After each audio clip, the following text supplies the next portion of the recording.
down Citizen. Mad Mouse is holding the plant. The C4 has already been used to kill the first planter, man. And the peek comes out from Tyrant. He does take down one, but the diffuser will get active. Mad Mouse gets up in time to take down Tyrant, and he gets prone to start putting pressure onto Smoke, who's in the corner inside the site. This might actually be working out if the attacking team is maybe not Badger's coming upstairs, but he's been spotted by the drone. Does get the down, however, on High, who's upstairs waiting for him on the Twitch.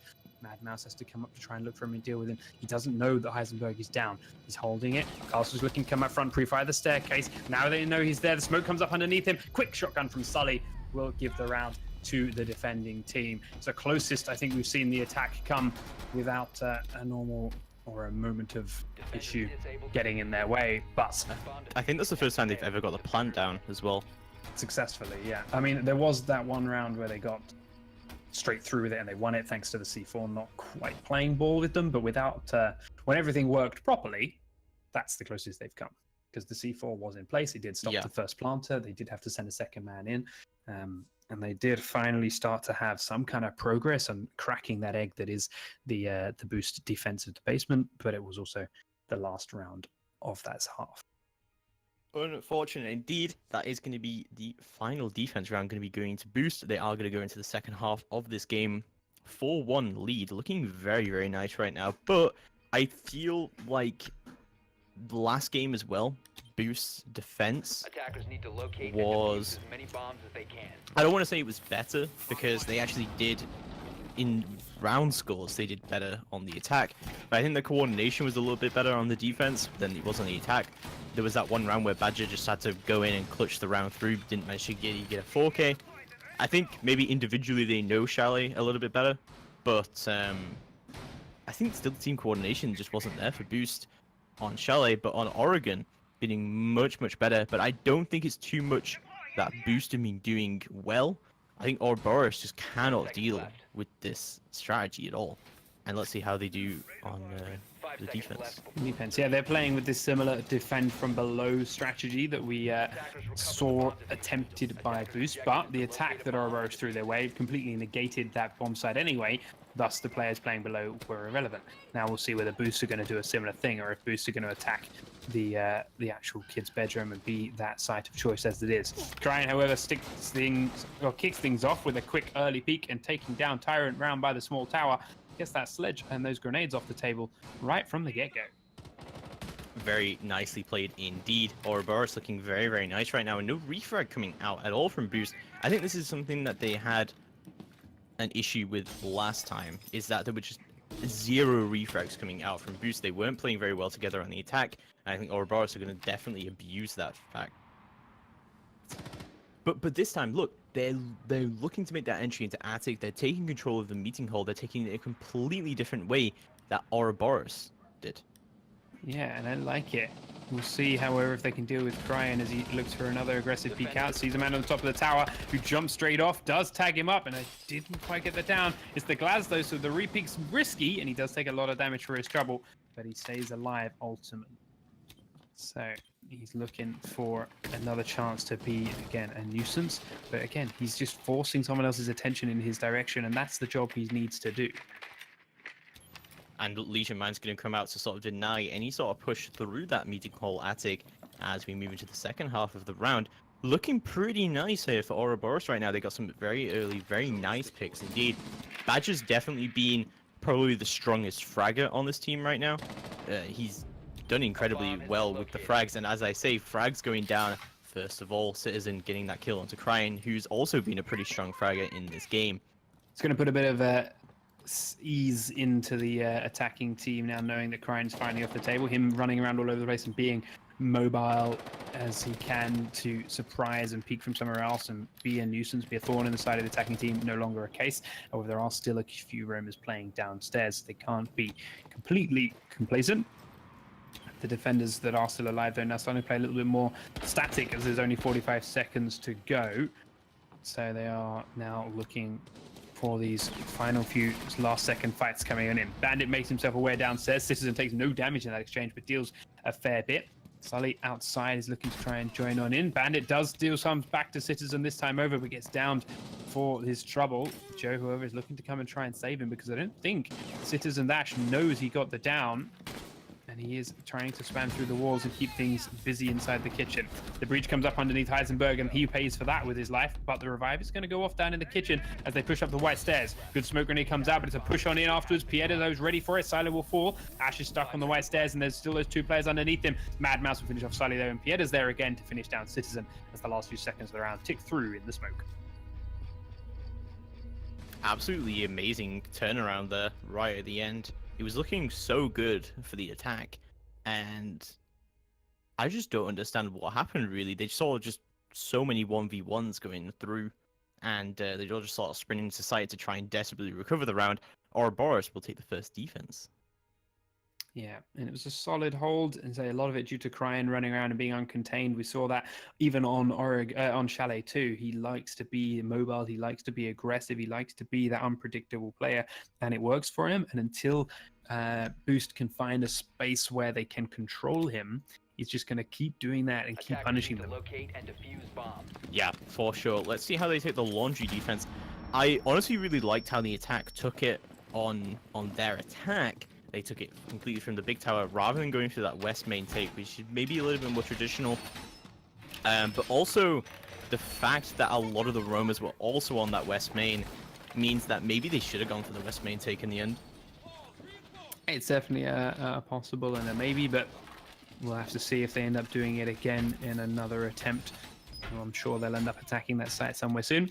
As it is now, though, they are finally looking for a different push down towards the basement this time. Once again, though, of course, the meeting room is being set up for a hold by the defending team. This time, though, of course, it's Ouroboros' hold and not Boost. So the differences here are mirror windows being saved for downstairs, from what I can see from Heisenberg. Upstairs walls being a little bit soft still. Yeah, it's looking interesting. I think that Ouroboros are much stronger on this defense than they were on the attack. They did very well to sort of keep the pressure on as it went through the round, and didn't really, like, any time that they gained any control over the map, they made them fight for it. And as we see, fights already going down. Sully very lit up from that. Ooh, Crying with a very nice headshot will shut down Citizen as he pushes in. And that's gonna try and be on just a sliver of HP.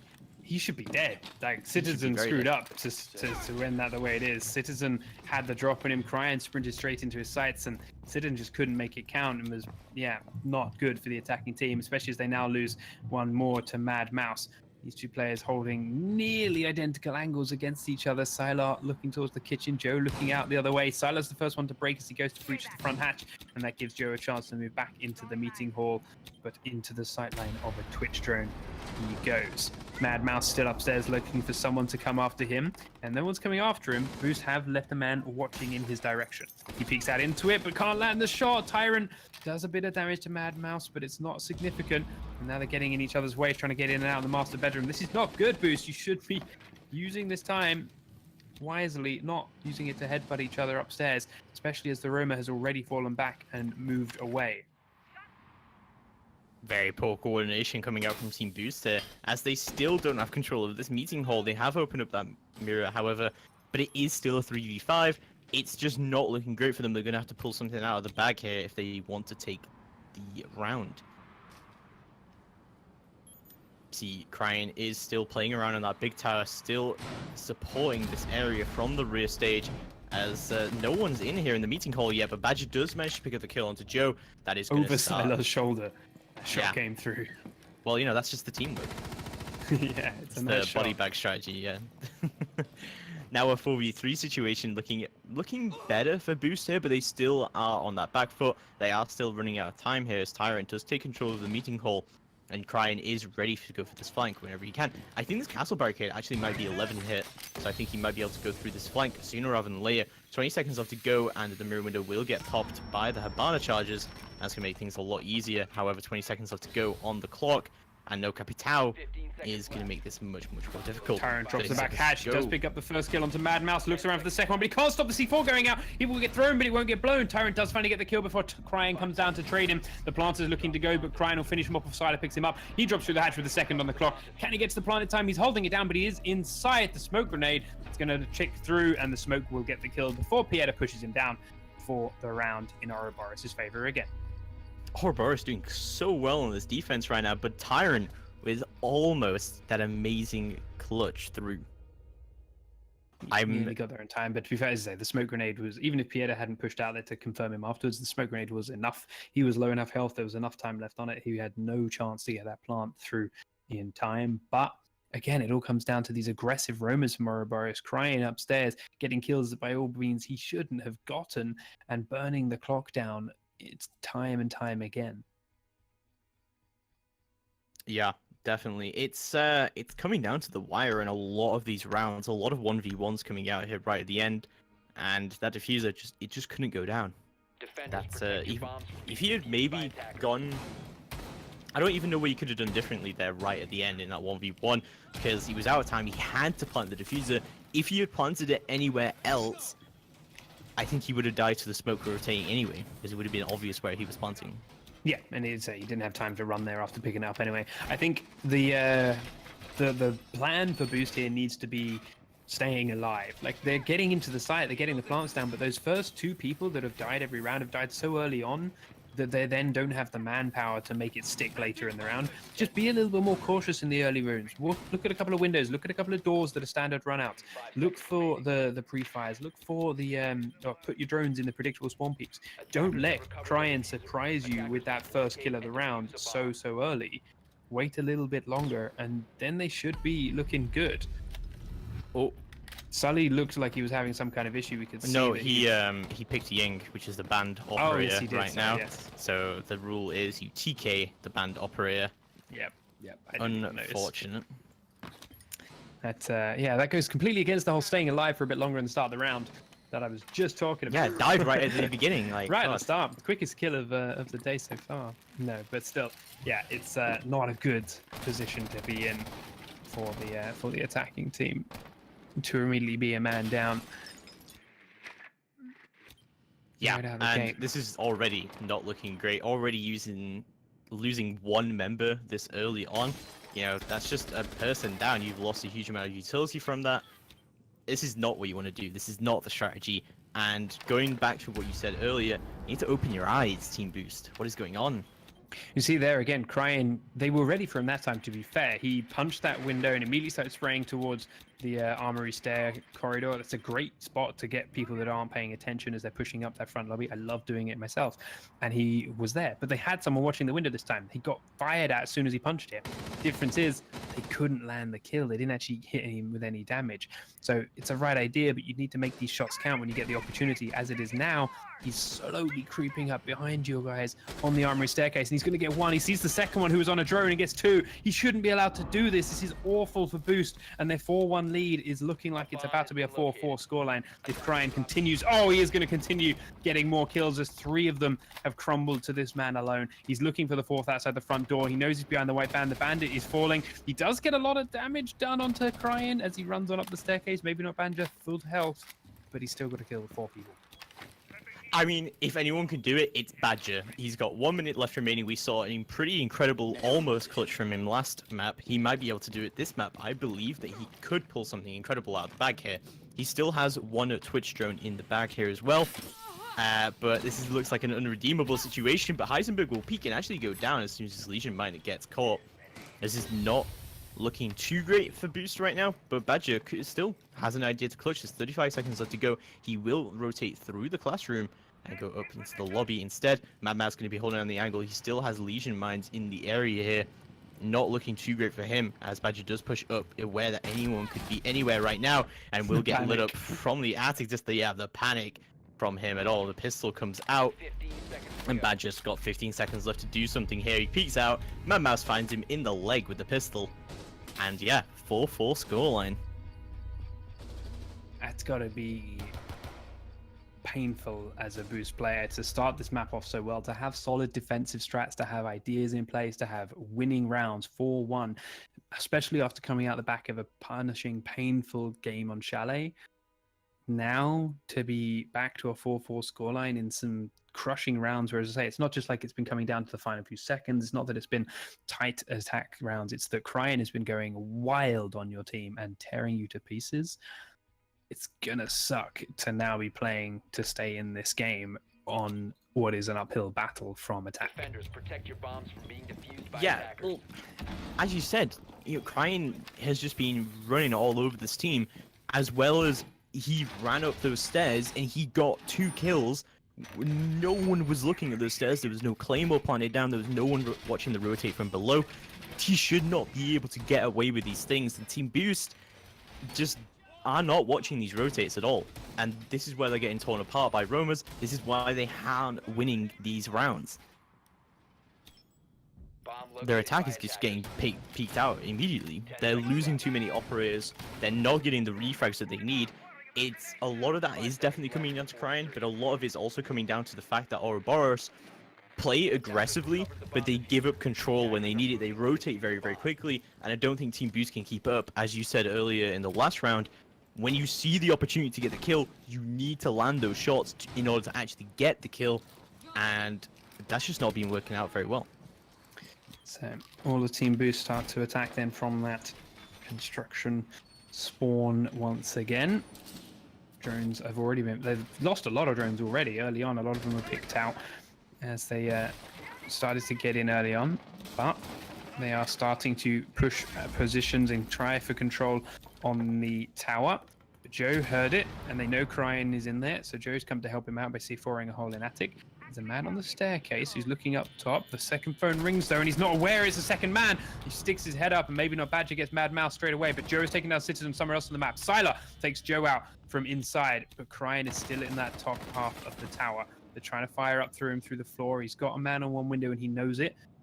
He's continuing to stay firm as much as he can. Flashbangs are coming in. Dodges away from one. Looks back for the next one. Dodges away from a second one. Still no one peeking for it. They're continuing to spray up, but every second he burns here is valuable to his team, especially as they are, for once in this defensive round, actually down a man, as opposed to being in the position of advantage. Yeah, Crying managed to burn so much time here in the big tower, but eventually will get picked up by Sylar from below. Nicely well played, but someone's utility burned for that, and they did lose a man actually for it as well. A lot of defenders down, however, for that defense. I'm not sure why they concentrated so much to try to hold that big tower. I think it's more they should have just tried to waste time there, but not dedicated so many members to it. I would have liked to see Joe run away after getting his first kill from the attic spot. He didn't need to stick around and help anymore, perhaps. But as it is, they still have 2 players left alive. Mirror with C4, Smoke with his smoke grenades. They do ping the mirror in that corner, and this is a great angle for maybe not Badger to hold this spot. There's not a lot they can do to shift him away from this. With 45 seconds and 4 players alive, they can really push from behind B and be an impact here. Sully going to drop from here and have an immediate eye on towards the mirror. The smoke is using his grenades from a distance, but the earlier he uses them, of course, the less of an impact they're going to be. Here comes the push from the attacking team. The phone is ringing. Sully has already dropped now. He knows exactly where Mirror is. Smoke pushing down the corridor is going to get tagged from a distance, and Sully will ultimately be the one with the kill before going down, but maybe not Badger. Finishes up Heisenberg to secure the round for the attacking team and to put Boost in a more comfortable 5-round position. And that is going to put them on match point, of course, because it's 6 points to win, but just 1 round from taking this to overtime. And we haven't seen a huge amount of overtime in CCS, honestly. But for those of you who are unaware how overtime works under our rules, you have infinite overtime, and you have to win 2 rounds in a row to take it. See whether or Attackers not need to locate such a and defuse requirement is bombs. needed if Ouroboros can win this defense, which, to be fair, they've been doing well so far at pulling off.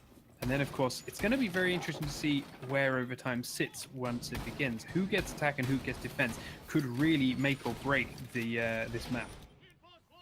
It definitely could, and I think that Ouroboros are going to play a little bit more defensively now. They lost so many operators so early on. Yes, they dedicated a lot of operators to that big tower. Yes, they burned a lot of time and utility, but 10 seconds in the left end, it before was insertion. worth it for Boost to dedicate that much to it because they got 3 kills out 5 of it. seconds remaining. So here comes the potentially last round. Let's see if Boost can Attackers are step moving out things to up locate with the their bomb and defuse it. attack. And that's definitely set it up already. That mirror window getting found very early on by Badger. That's huge. That means that kitchen defense is almost impossible now, and they're gonna have to try and change it around if they want to take this. Interesting mirror window on white stairs as well. Putting it crouch and reinforced isn't something we see too much. Let's wait and watch then. They are once again attacking from their side, going up towards the big tower, but there's no one in it this time. Cryan has decided to switch up his positions once more, look for a different angle and another position to push from. They need to, as I said before, keep an eye on where he may be and keep him pinned, because he has done so much to damage these attacks in previous rounds that they either need to play way clear of him or be ready for him.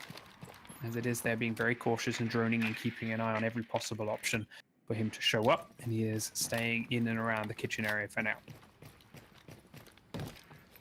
I'm wondering what exactly is going to be the plan here on the attack. They haven't really gained a huge amount of control. They are opening up the windows, but again, from Boost, they don't seem to have any specific strategy on how they take it. They just try and take gunfights as they come. Sometimes it works, sometimes it doesn't. I feel like you can do that on the defense more than you can do that on the attack. Your attack is going to waste a lot of time here, and we are moving into the second half of the round, and we've not seen a single pick from either side yet. That's not entirely uncommon for Siege in general comp-wise, but for this particular game, I'd say it is uncommon. Cryan is going to open up onto the small tower, just let people know that he's there and rotate back. Probably the smart thing to do here. You don't see a lot of people playing in small tower a lot, and that's because it's very easy to cut off the rotate back on. And we are seeing a lot of people just outside of this kid's room window, but they haven't got a single pick for it. You see Playday playing in a very nice spot here. His crossfire is being held down as he puts the smoke down to try and stop anyone pushing in here.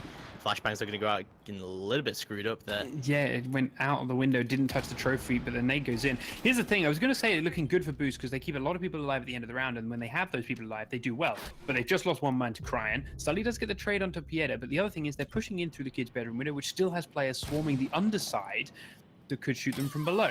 Now we do get Tyrant peeking in from behind, and he's going to be triggered by this Legion mine to let them know. Sylar takes down Heisenberg at this main action, but the people in kitchen are still watching the windows. Tyrant hits another one as he tries to fall back. Mad Mouse, another angle to turn around and watch that direction, but with 20 seconds to go, these attackers have no real way into the site, despite having the numbers advantage.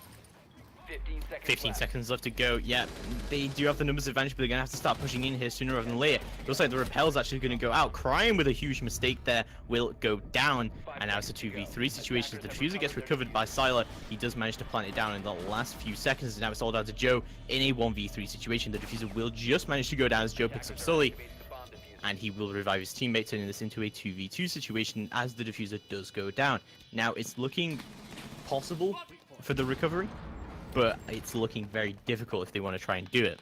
Yeah, they have a few seconds to go, but it is now, as you say, back to a 2v2. They can go off from one either side, but need to time this right. Joe, coming up the white stairs, is firing towards the site, but Tyrant is waiting for him in Generator and picks him off to now 1v2 for Mad Mouse, and they already know which direction he's coming from.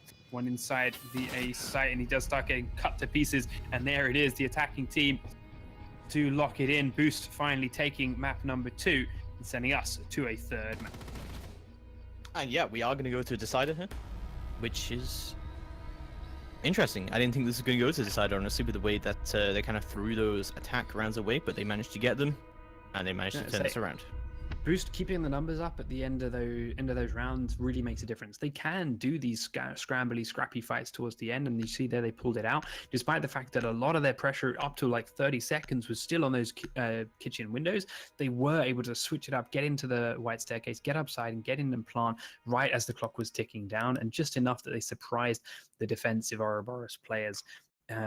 With not enough time to react, not enough time to stall them out, even with the likes of Smoke and Legion in play. And as it was, they successfully did it. The rounds before that, though, they lost players very early on. Cryan's peaks went and gave them serious numbers disadvantages right from the start, and that's when they struggled. Thankfully, though, for them, they saw that, they changed that, they kept themselves alive, and now we are moving on to map number 3 after this short break.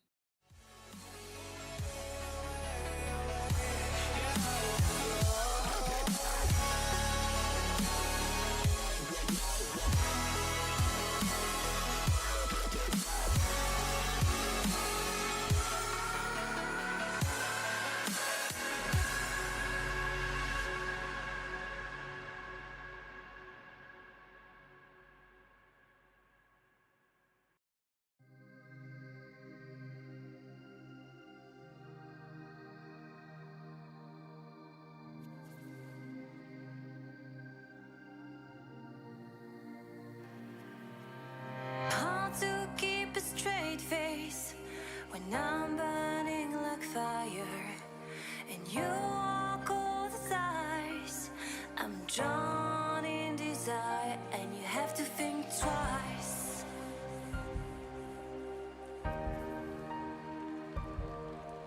It's hard to keep smiling when I try to set things straight.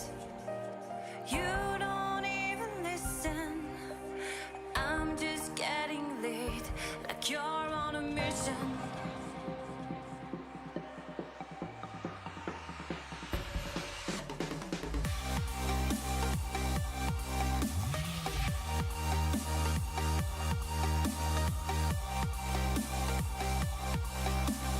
Drawn in desire, and you have to think twice. You make me weak. You're the one I seek, and I hate that I love you. I hate that I love you. If I could, and I would, carve out your heart, carve out your heart, and I reincarnate it, and I reincarnate it. It's hard to keep smiling when you're closing every door. I'm trying to open. I tell you love you more, and you say it's broken.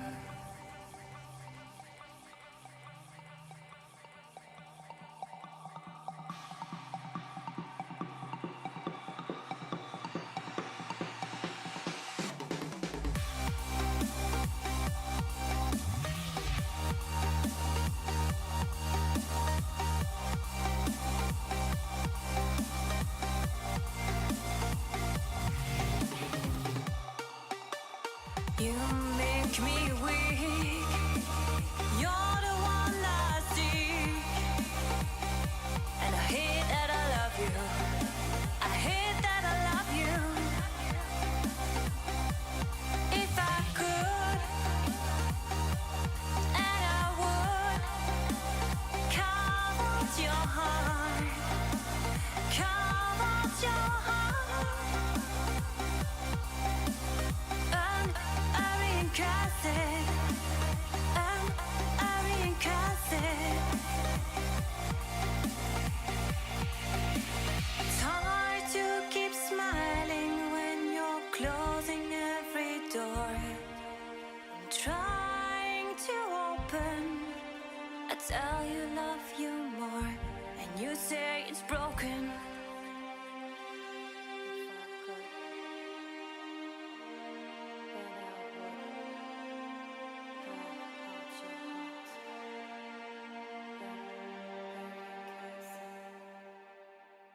But it wouldn't mend mine.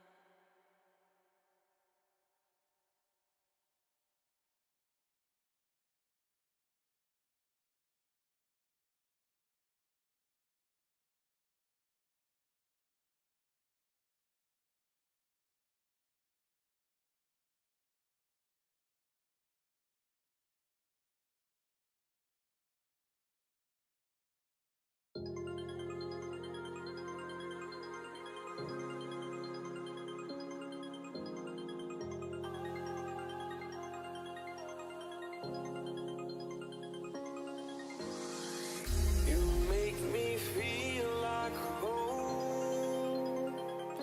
You turn around, I feel the breeze over me. You watch your dreams unfold. Let it come around and let it breathe over me. It's time to go away into the light. I feel the calming energy. I see the darkness coming.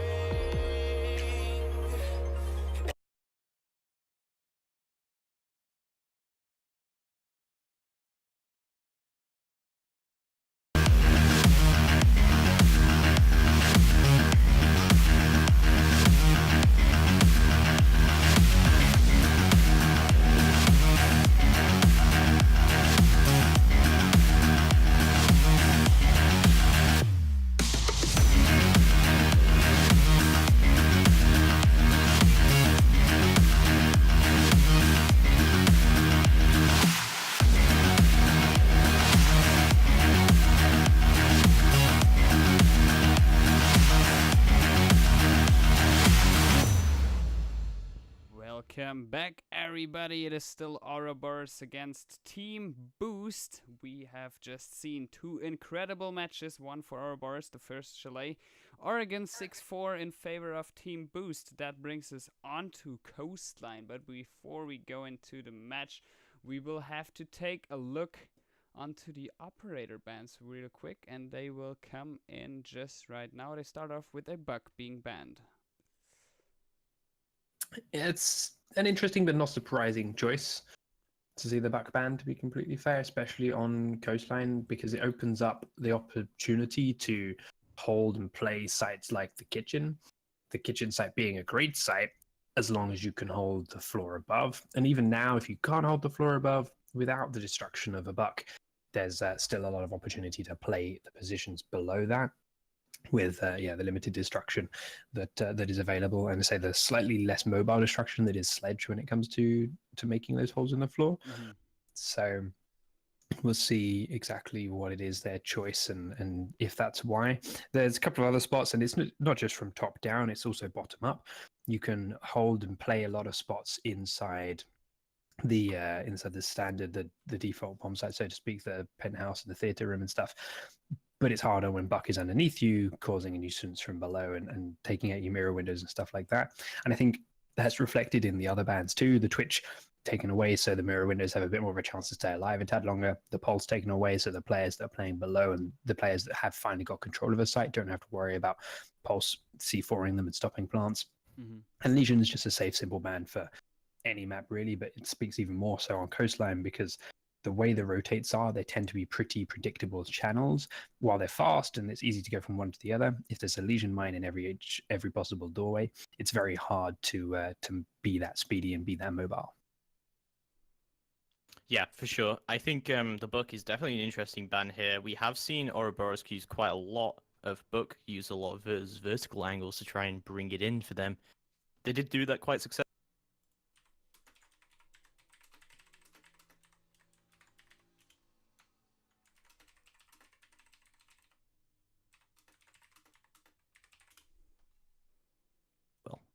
I think that's true. To be fair, his Twitch play is definitely a lot to do with his versatility and his strength at using that F2 on its own. He is definitely very, very good with that individual weapon. So we'll see who else it is he switches his sleeves up to now. The other interesting thing to note now is that Ying is back on the table. We've already seen Boostar prior to it. They would like to play it, admittedly by accident on Oregon, but now we'll see if they bring her out and see what they can do with it when it's their turn to attack. So, as we say that, looks like map number 3 of Coastline is ready to go. It is still Ouroboros versus Team Boost. Now on the third map of this matchup, it is still Panky and Sternup Caston. Have fun, guys. What do you think of Coastline, Panky? I'm still not sure if I like it, if I'm fair. Like it's one of those maps that I don't hate, but I'm not. Every time I watch it, something else about it, it's like, I'm not sure if I like that, or that was horrible, or I just felt so trapped right from the start, and I don't know of a way out, sort of thing. When you play it, it's like there's so many spots for the attackers to have big long angles and to cover big long parts of the map. Despite it feeling like there's lots of space for you to rotate as a defender, it quite often isn't. Unless you're the player that is roaming downstairs and is not near the main site. But if you are trying to play up top, if you're trying to play in the default spots, you very quickly get hemmed in. Yeah, I definitely agree with that. I think the mirror is going to be insanely potent on this without a Twitch in the works here. I'd say Twitch is the main counter to mirror, definitely a direct counter as is. So I'm interested to see how much mirror is played on this. We're already seeing that soft mirror go down in the traditional place on the penthouse. I'm actually going to see a Lion for the first time in the series because he's been banned every other game. Yeah. And also Ying has been banned every other game, so we might see a little bit more Ying this time as well. A very potent operator, I would say, for Coastline. There's lots of small rooms, lots of angles where you can just quickly get in there. I've seen Hungry very effectively use that in Pro League, as well as various members of Vitality using that Ying strategy to very great effect on the Coastline. Yeah, as you said, the Lion Ying bans from the last map are gone, so Lion is immediately picked up here by Burris. We'll see how well they use him. As I said before, the strongest points of Lion since his slight tweak has been post-plant / Azure planting situations, stop things like C4s coming out. So we'll see if and when they use his charges, if they wait that long or if they have a moment to use it beforehand. And if they do use it beforehand, how effective can it be and how effective is it? We also, as we didn't see in the previous maps, have a Valkyrie now because she's no longer banned. So we'll see how much of an impact that extra information, those cameras make on a player who already likes to be aggressive and mobile and is defending in Cryan. Okay, he's attacking at the moment, but when it's their turn to switch that up, that man could become even more deadly.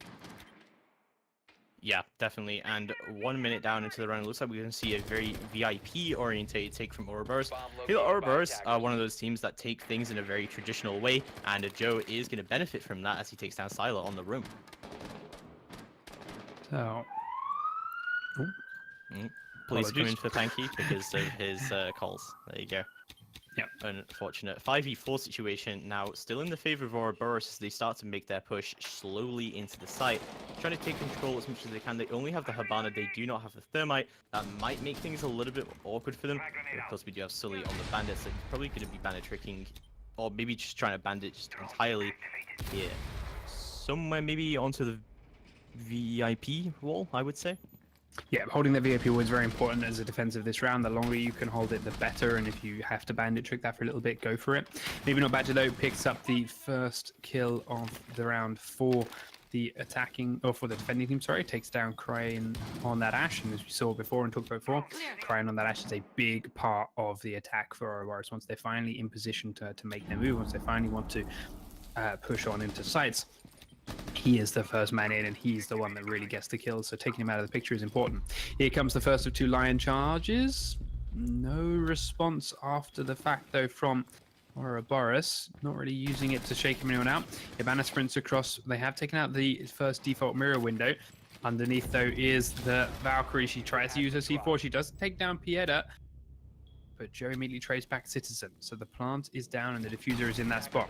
Mira looks to spray across as he sprints to this plant spot again, but the man on the window pins him in. Next Lion charge goes off to stop the defenders moving around as Mad Mouse is holding the flank. Lion charge was still running as Sully started to move, so he had that extra bit of window to know he's coming. Maybe not. Badger goes underneath. I'm surprised he took so long to get down here. Why not just stay around that spot when you've got the first kill?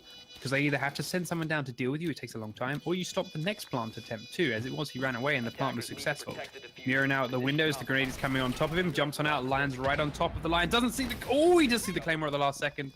He does manage to pick it up before coming back inside, but he's got a long rotate back up to get here. Maybe not. Badger tries to sprint across, but IQ's waiting for him, and Tyrant has no chance to get all the way back up to that diffuser before the timer runs down. I was just so confused at that defense. It was so aggressive and everyone's around everywhere just trying to get picks. And Boost are playing so far and wide apart on this defense so far. Also, yeah, I really do want to point out the Valkyrie got the C4 kill from below, but didn't continue to play that angle where maybe she could have done so. Yeah, they longer. would have either had to bring the line off the window to then help deal with her downstairs, in which case the Mirror would have had an easier job stopping the man sprinting across, or she would have just been able to kill the man as he tried for the second plant attempt. I don't really know why she chose to run away from that position like that so late in the round. Yeah, also something I want to point out is Citizen had a great angle onto the Habana, who did just sprint across in front of his site and then didn't manage to quite find the kill. And I think honestly, one of those, it wasn't they lost the round just because of that, but that was definitely a contributing factor, I would say. So, first round in the books then for Ouroboros. Remember, this is of course the third map. Both teams have that one secured already. So we'll see now where the second and third rounds go. So far today, we've seen pretty heavy momentum swings on our first 2 maps, in that we'll see Ouroboros win 4-1, we'll see Boost win 4-1, and then swing back the other way very quickly after the half. I think Ouroboros are doing much better on this attack than they were doing on the previous map. I think Oregon is very much one of those maps that can go very much into the way of the defense if they play it very aggressively, which Boost have been doing so far. But Coastline, there's just too many angles for you to try and watch if you want to play this aggressively on the defense. You can easily get picked up, but also you trying to rotate back up to the objective when you are playing aggressively like that is very, very hard to do. Lion Charge is going to go out, is also going to make this very, very hard as Joe finds that easy kill into Silo, no rotate, but Sully will find a double kill there. Mad Mouse and Cryon both going to go down, and these reflex are trying to come out. Nitro's going to go out from Sully, is not going to find anyone, unfortunately. Sully, but he did the job. very It low. kept the sledge back. It kept him pinned in that other room, stopped him pushing forward. So it did what he needed to do. And yeah, Sully has made a big impact on this round, trying to stay alive. It will down him, but they don't know. But maybe not. Badger's here to cover his push. So maybe you have to make something happen. He tags onto the sledge, but can't kill him. And Joe finishes Sully off. But the man advantage is still heavily in the defender favor. So a fantastic round so far for the defensive side of Boost. Yeah, I think Sully was trying to do the whole strategy of if I don't look at the frag grenade, it's not there. But it is there, of course. This is an interesting reset strategy, using 2 Habana charges to reset a teammate. That is a massive waste of utility. When you They don't potentially have could any just- real position that they need to use it on right now, to be fair. Well, So- VIP wall is still secure. They're not getting through still- VIP wall with these 2 operators. Their options now are to go in through either the window here with Joe or drop through the hatch and one through the VIP corridor and just win firefights. They don't have any other utilities or any other Yeah, abilities but I left would on the also table. say is that there's still the mirror window up. Again, the utility required to open that mirror window is more than just the Hibana charge, and they don't have any of that extra stuff left either. Is there a bandit charge on that mirror window? It could well be, I'm not sure right now. Nitro C4 comes gonna up go- and over the top. Does stick on the wall though, so it doesn't get the kill. In goes Joe, and he picks up 1. 2v2 now. One mirror still behind the mirror window, and the other man is docked deep inside the back room. C4's going to come out towards the bomb, lands on the other side of it to where Joe is. Joe steps up and walks away, so the C4's going to stay there. It does mean it can't stop the planter, because Mira, of course, died as she threw it. Doc gets downed, and just like that, Joe seals the round for Ouroboros, and somehow they pulled that round out of the bag. Absolutely amazing. I don't know how Ouroboros managed to recover that round because there was still the mirror window in play there. But Joe, apparently... They just won every fight. You know they're going to be peeking those mirror windows. You know that's where they are. You knew they were both in the site. They had to both come your way. He got a bit lucky, I think, that he managed to kill the Valkyrie, peeking in without any return trade. I think maybe Hibana was pinning them behind the window. But as it is, the one-man army that is Joe, and a little bit of help from Mad Mouse there, bringing that round right back home for Ouroboros. Yeah, doing so well. Yep, I think that Attackers need to Boost locate and defuse kind of just bombs. threw that away, honestly. They had such a heavy advantage. They had such a better position there. And they just took so many 1v1s. There was no trades going back. It's a 3v2. As long as you just trade one person, you basically won the round. So the C4 attempt from Mira was great, but the good cover from the Hibana to kill her as she threw it really changed that round as well. And that's the strength of having those 2 players at full health and having them just work well as a combo, as opposed to worrying about utility that can come forward and can come out, 5 seconds and it left works for them beautifully. Yeah, and now moving into round number 3, Ouroboros looking very nice on that 2-0 lead so far, proving that they can come back even from the most dire situations that they do begin their attack into this action phase. And we're going to see another Penthouse Theater defense. Hasn't been working out too well for Boost so far.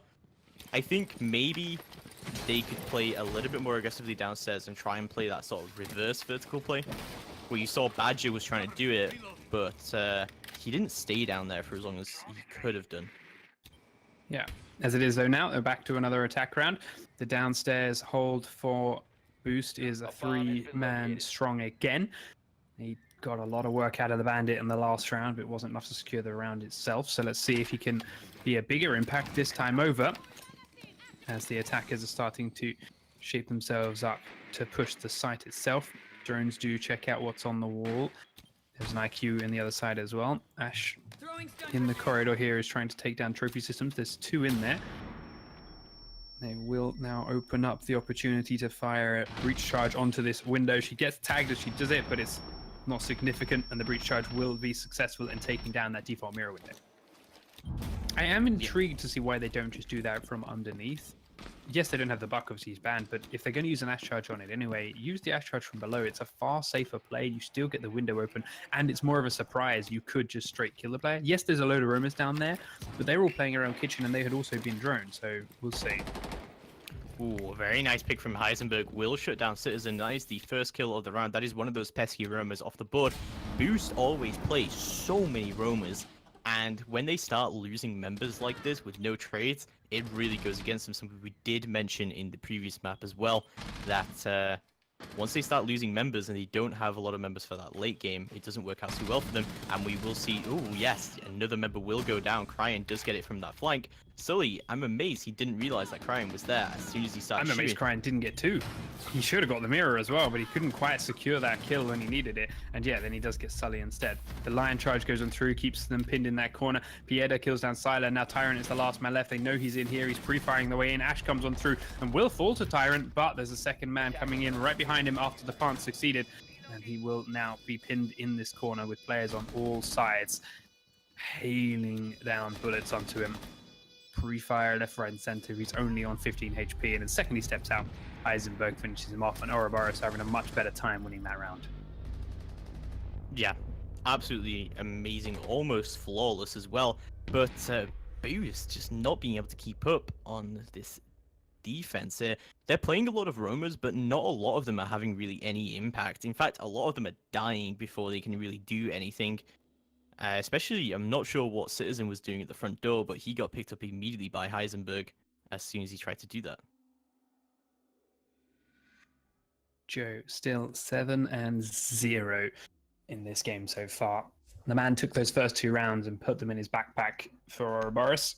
A little bit of help from Mad Mouse along the way, but ultimately he was making sure this is their round. A recruit pick from Sully. That's interesting. Or Chris, the best operator.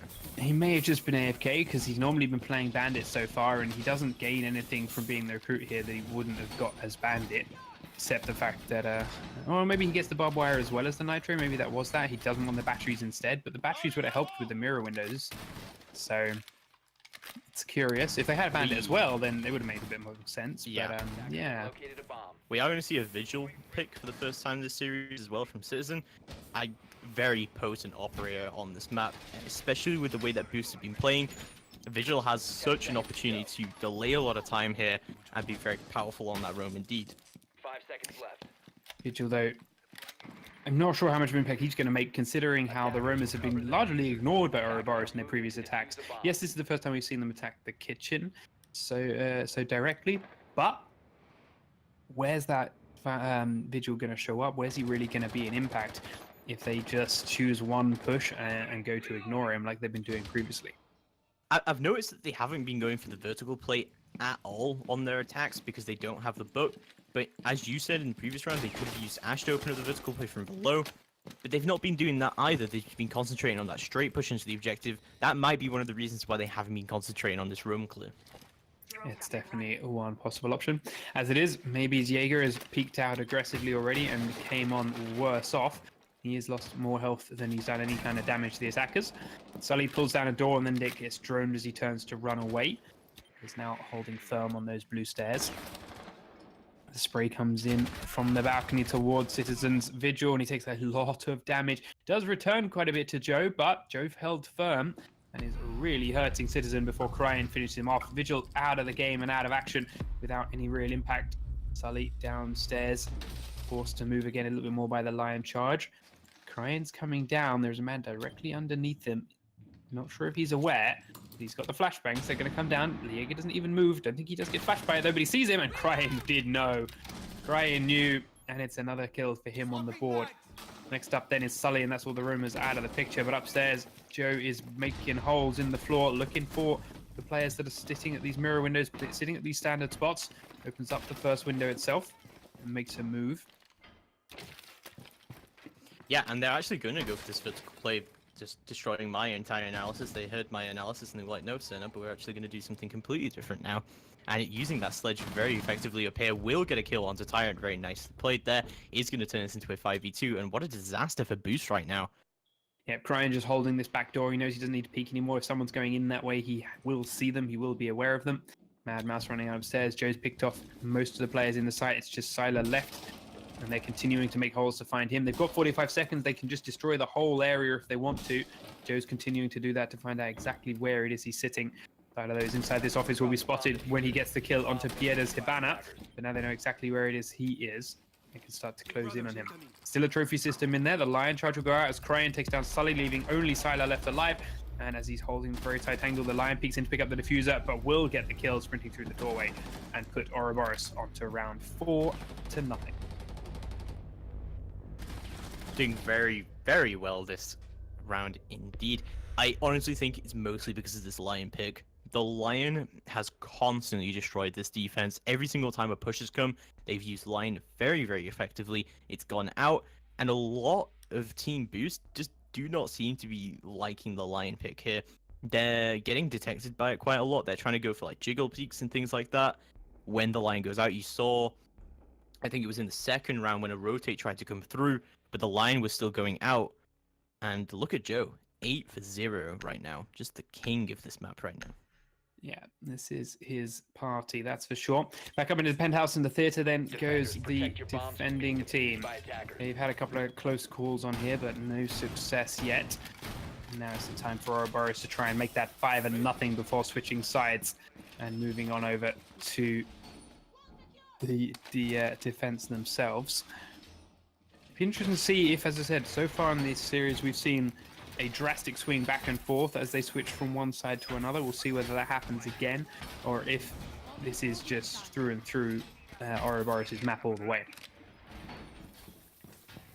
Yeah, and I wouldn't be surprised if we see this go to 5-0, although I'll be interested to see what happens on the attack from Team Boost as we do move into the final defense here for them. And they are going to be going penthouse again, which honestly I'm surprised by considering how badly it's been going for them. They did have that 3v2 situation, and they could have clutched that through. They did very, very well on the roam there in the kitchen. I'm wondering if they go for a similar aggressive strategy. I'm surprised that they haven't been doing so far, honestly, because I think that strategy was by far their most successful, where they got so many picks onto Ouroboros, they removed a decent amount of their utility. But Sully is going to answer it right back. He's just going to peek straight onto that VIP door as Smoke will get a double kill. Very nice by Sully. 2 incredible headshots. Will shut down Mad Mouse, but he will get the 3rd kill. What is going on right now? That is Joe's first death as well. And Sully, on his own, has just murdered 3 people. This could be the round they needed here for Boost. Now, we've seen them, unfortunately, lose 2v4, 2v3, or whatever it was before. There's still a chance for that to happen again, but they are in the best spot they've been all day, thanks to Sully's aggression here. He hears the Lion coming underneath it, jumps on out for it, but Lion was ready. Heisenberg baited it out and does get the kill quickly. Now he's going to rappel up and start to hold the angle that he was there for all along. But because of the numbers advantage, Doc is going to be comfortable with the idea of potentially peeking this. Can see him, of course, through the mirror window. Pings it out so his team know that he's on the window. Lines it up. Pieta still unsure. Now going to start to breach her way through. Goes for the crouch peek on out. Doesn't quite land the shots, but he also stays alive. So that's what's important.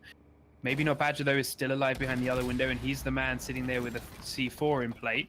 Tyler gets forward and gets more aggressively in position behind the bed. That's going to make getting through that breach that was just made even harder. Pieta now running out of ideas. They also need to be careful they don't get flanked at some point. Eisenberg repelling up, trying to get this kill onto Sylar, but as he fails all those shots, it's now Sylar's cue to crouch up and hold this more aggressively. Takes down all the Hibana charges off that window too, so that means that window will stay intact for the rest of the round. And this is not looking good here for Ouroboros' attack. Yeah, 4v2 situation, 45 seconds left on that clock. They still have a decent amount of utility in play. I believe there's still 1 Lion charge as Pieta gets the kill onto Citizen. That is going to make things a decent amount easier, but Sylar's going to answer it right back with a kill onto the Lion, and Sylar with a double kill is going to clean things up.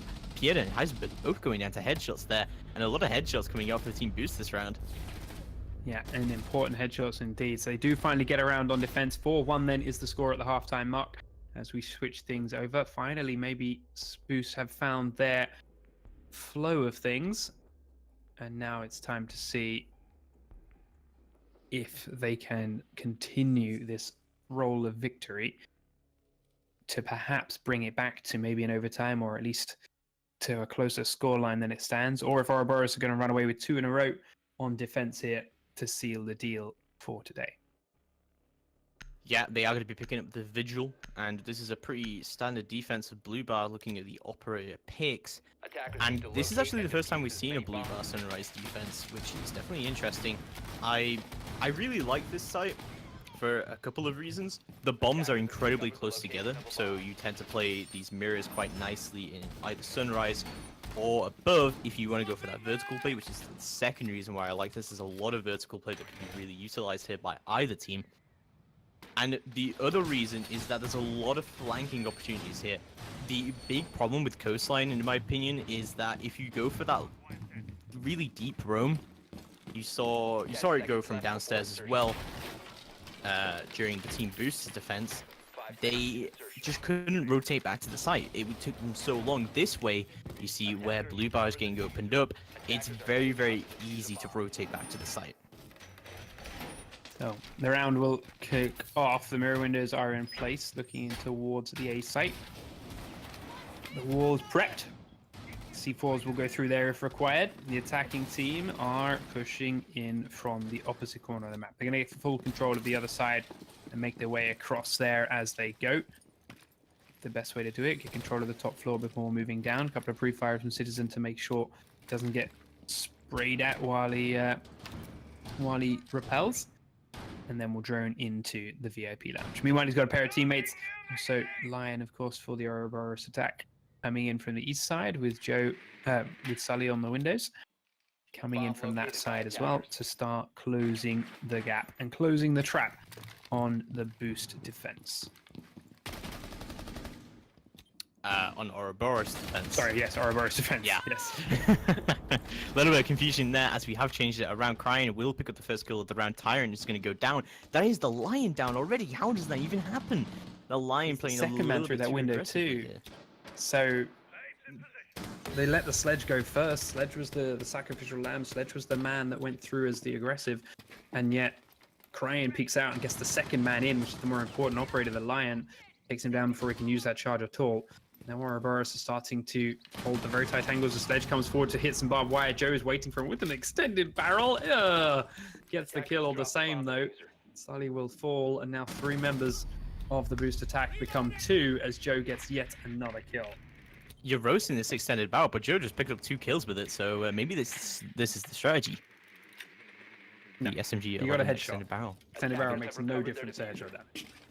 And doesn't This do is difference to his initial gun damage because that range was not long enough. It's just. But maybe no, the stop this. recoil is so messed up that if you normally aim for No. the legs, you normally get a headshot. Stop this. Right. Stop this. Right. Stop this. Well, it's working so far, and this is turned around into a 5v2 situation as we move into the last 45 seconds of the round. Joe is still going to be running that extended barrel, running into the A site. And they seem to have closed the defense down quite a bit, returning their roamers back to the site. Ouroboros do like to do this quite a lot once they gain any sort of advantage. And Cryan is ready for any sort of jump out if anyone tries to go onto this kitchen or sunrise window. I think he's got prepped jump into the prep jumped into where Siler is now. So as soon as the caller comes at the Siler's here, he may try it. Siler pushes in. Maybe not Badger's picked up 2 though, and actually suddenly this attack is looking good here as Boost have picked up 3 kills, leaving Pieda now the only defending player. Ouroboros went from having a huge advantage to now being down 2 versus 1 on defense here for Pieda. They have him pinned through that rotate hole. The plant has gone through. 1 man still in that side angle. The C4 is going to come out to the planter. Does finish off Sylar. Only the IQ left standing then. She's outside. Don't think they have any cameras on it. He's looking for it aggressively. The pre-fire comes on through. Pieda aggressively goes out, looks for it, and he does get the kill. Pieda beautifully played. Maybe not Badger will fall. And he's got the time for the defuse. A fantastic 2v1 for Pieda to lock this in and put match point and series points in the hands of Ouroboros. Disable the bomb diffuser. Very insanely well played there by Pieda. Managed to get that nitro kill. I was absolutely amazed by that throw. And, you know, Ouroboros, they almost lost it. They almost threw that round away 5v2. But Pieta, clutching it for his team, will take them to match point now, 5-1. And look at Joe, still insane amount of kills, 10 for 2 right now. Looking very good for Ouroboros to take this. It is for them right now, and losing another round like that cannot do well for Boost's confidence either. As I say, you think you have that in the bag, you are down, you go from a 4v2 to a 2v1, you've got the plant Attackers down, need it's to all locate in and your defuse hands, bombs. and you still somehow don't pull out the win. It's a painful, painful spot to be. So hopefully they can lift themselves up and over it, and come out the other side stronger, bring this to an overtime perhaps. As it is, the Ouroboros defense is moving into the upstairs hooker lounge and pool table, the only site I think we haven't seen so far today. So it'll be interesting to see what their setup looks like. I think all 4 of the bomb sites on Coastline are completely viable as long as you manage to play them correctly. One big thing about this is the reverse of what was happening in Blue Bar Sunrise, where you had a decent defense going on upstairs as well, where because there's an obvious advantage for the vertical play there. But I'll be interested to see if Citizen, with his Ash charge, is going to open up some vertical play from below. So it's definitely an option. Going to be a little bit more of an awkward option if that drone delays them a bit more. Now, let's see what he does as this open. Maybe no Badger takes a bit of damage out here already from some of the aggressive peaks as he starts to spray from a distance towards the site and open up some of the earlier doorways using what he wants to do. So now it's time for them to find Cryan. We've seen him be as big of a nuisance as he can. We've seen him show up and cause horrible moments for defending or for attacking teams from the defense perspective. And then right now he's just crouching his way around the map, looking for an opportunity to do just that. And this is looking very interesting on this attack. They seem to have taken control of a decent amount of areas, but we're still seeing Cryan on this room. He's still very deep on this room. We're seeing that nice east take as Cryan has recognized that and is actually going to get out of there. Whilst he's seeing Mad Mouse on the room as well from below, looking Attackers nice for them located a right bomb. now. Ouroboros have a decent amount of roam control as well. And I think Boost, they need to decide if they want to try and go for these roamers at all, or just go straight for the site. Yeah, they've been trying to find the roamers, but they've got a minute and a half to go now, and I think they've realized they don't have the time to make it happen. They are now starting to push for the site, and they've got to keep a small awareness to where the roamers may be coming from. But I think they're still going to be surprised when it happens. Cryan is holding one angle. Tyrant is trying to keep him in there. We'll see how long and who has the most patience. Cryan does shoot first. They know he's aware, but Joe takes down maybe not Badger from inside the site as he was repelling. Out on the balcony, he gets a second one. It's a Citizen who sprints across straight into his crosshair. And then it's looking great now for Ouroboros. 55 seconds to go, and they are 5v3 on the defensive side as the push starts to slow down even further here from Boost. They are once again lacking ideas. They've currently got the mirror lined up on a wall, very nicely done, but quickly traded back by Joe. The diffuser was running around outside in a bit of a hopeless lost situation. Siler now looking to make his way in, but Joe gets his 4th of the round. Tyrant then the last man standing. He's on a camera now, has been spotted coming through Aquarium. Joe's going to probably want this ace and be hunting him unless his team tells him otherwise. Cryan runs around outside just to make sure he's aware. Joe, 14 kills this game. This has been his map through and through. He peeks for it, but he can't quite get it as Tyrant is already spraying it down. But Cryan will be there to seal it out afterwards. 6-1 is the final scoreline on our last map, and Ouroboros take the series 2 rounds to 1. Absolutely amazing map there from Joe. He was just fragging out. He's just going for it. But also, just generally from Ouroboros, they were just doing so well to refrag everything that was going on. Yeah, they were on the same page there. They knew exactly where the attackers were coming from. They were happy to sacrifice some players just to then immediately trade the kill back the other way because they had the man advantage. They can pull that off. But there was a couple of moments of brilliance shining through from Boost. They definitely have something to build on now. As we said, they were 3 brand new players there, so cannot take too much away from them on that first outing as a squad as it is. So excited to see where they go in the future. at, however, is that is game number 1 in the slots. We are, of course, half an hour behind schedule, so we're going to try and speed the next game up and get them going as fast as possible. We'll be back in about 10 minutes after this short break.